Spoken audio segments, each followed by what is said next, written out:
That's interesting, Mark. So what would that rate card kind of new strategy around rate cards, what would that look like? Yeah, it's a great question. So, what the way that Glider goes about doing this is we build custom assessments for our clients. So if you think about a position like a full stack developer, that is not an IT skill, right? That is a marriage of multiple IT skills that an individual needs to have to do full stack development.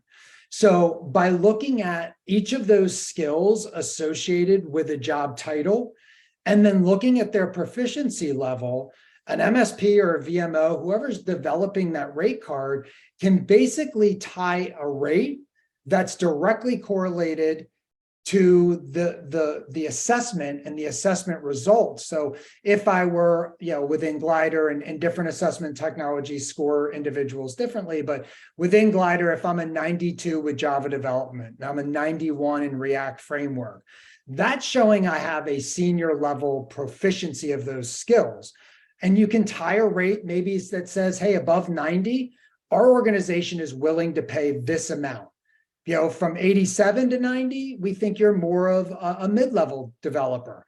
And, and then a junior level would be 80 to 85. And then below 80, we're probably not interested in bringing you into the organization at this point because you don't have the skill proficiency we need you to have to hit the ground running. So really starting to look at, the output of the assessment and then tying a rate to that. And a great way that some of our customers are doing that is having a known resource take the assessment. So if you have a senior level developer within the organization take the assessment, now you have a standard that you can work off of, and really tie that rate methodology, to that known entity, which is really vital, especially as people begin to develop new skills, and that focus on the historical 4-year degree. Or, hey, I've been working and doing this for 5 years. Neither one of those are directly correlated with having high skill proficiency. There could be a correlation, but it's not a given that someone that's been doing something for 5 years should be a mid-level developer. It's like, why don't we test the skill and then tie a rate to the output of the assessed skill that we're looking at bringing into the organization? It's really fundamental change, but something that's needed in the market for sure. Yeah, and look, the rate card methodology that's been predicated on tenure, it's been the only real way that most organizations have established a rate card. And I think it wasn't bad behavior. It was just a lack of technologies like a Glider, like assessment functionality to say, how proficient are you with this skill before we hire you? Because finding out that we've made a bad hire, results in a huge cost to the organization.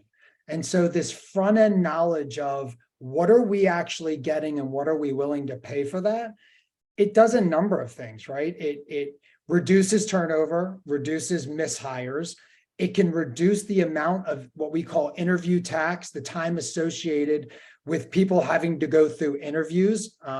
In our industry, we use the term hiring manager.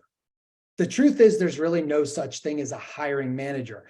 There is somebody that has an organizational responsibility to deliver a project, to deliver a product, and part of their job is to hire, to augment their team.